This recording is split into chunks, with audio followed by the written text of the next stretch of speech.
നമ്മുടെ ഉറക്കക്കുറവ് നമ്മുടെ റീപ്രൊഡക്റ്റീവ് സിസ്റ്റത്തിനെ എങ്ങനെ അഫക്ട് ചെയ്യുമെന്ന് നോക്കാം. പാതിരാത്രി ഒരു സ്മാർട്ട് ഫോൺ ഉപയോഗിച്ചുകൊണ്ട് ഉറങ്ങാതെ നടക്കുന്ന നമ്മുടെ കൂട്ടരുണ്ടെങ്കിൽ പെട്ടെന്ന് ടാഗ് ചെയ്തു. കാര്യം ഞാൻ ഇവിടെ നമ്മുടെ ജനറേഷനെ ദി ബെസ്റ്റ് ആക്കുകയാണ് വോഗ് ഡീബഗിലൂടെ. ഈ ഒരു വീഡിയോ നമ്മുടെ നേരത്തെ വീഡിയോയുടെ പാർട്ട് 2 ആണ്. 4 പാർട്ടായിട്ടാണ് വരുന്നത്. നിങ്ങൾ എന്റെ ഏതൊക്കെ വീഡിയോ കണ്ടില്ലെങ്കിലും വോഗ് ഡീബഗ് എന്ന് പറയുന്ന ഈ പേജിലെ വീഡിയോസ് കാണണം.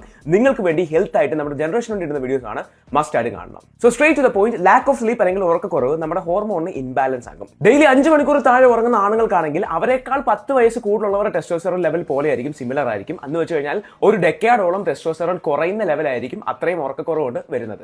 അതേപോലെ തന്നെ ഫീമെയിൽസിലും അവരുടെ ഹോർമോൺസ് ആയിട്ടുള്ള ഈസ്ട്രോജൻ അങ്ങനത്തെ ഹോർമോൺസിന് ഇൻബാലൻസ് വരികയും അത് ഭാവിയിൽ കണ്ടിന്യൂസ് ആയിട്ട് പോകുകയാണെങ്കിൽ ഫെർട്ടിലിറ്റിയെ വരെ ബാധിക്കാവുന്ന ഒരു ചാൻസ് കൂടിയാണ്. സ്ഥിരം ഞാൻ പറഞ്ഞ പോലെ ഞാൻ പറഞ്ഞിരുന്നത് 2 ദിവസം ഉറങ്ങാതിരുന്നുള്ള കാര്യമല്ല കേട്ടോ. നമ്മളിങ്ങനെ ഒരുപാട് ഹെക്ടിക് ആയിട്ടുള്ള ഷെഡ്യൂൾസിൽ കറക്റ്റ് പ്രോപ്പർ 7 to 8 hours നമ്മൾ റെസ്റ്റ് എടുത്തില്ലെങ്കിൽ ഉള്ള കാര്യമാണ് പറയുന്നത്. ഇതേ ഉറക്കമില്ലായ്മ തന്നെ നമ്മുടെ സെക്ഷൽ ഡിസയറിനെ കുറയ്ക്കാനും അതേപോലെ തന്നെ എൻഡോക്രൈൻ സിസ്റ്റത്തെ ബാധിച്ചിട്ട് നമ്മുടെ ടെസ്റ്റോസ്റ്ററോൺ കുറച്ചിട്ട് എറക്ടൈൽ ഡിസ്ഫങ്ഷൻ വരാൻ വരെ സാധ്യതയുണ്ട്. ഇതിനെ ഹെൽപ്പ് ചെയ്യുന്ന ഒരു ബെസ്റ്റ് ആപ്ലിക്കേഷൻ ആണ് ഈ കാണുന്ന ആപ്പ്.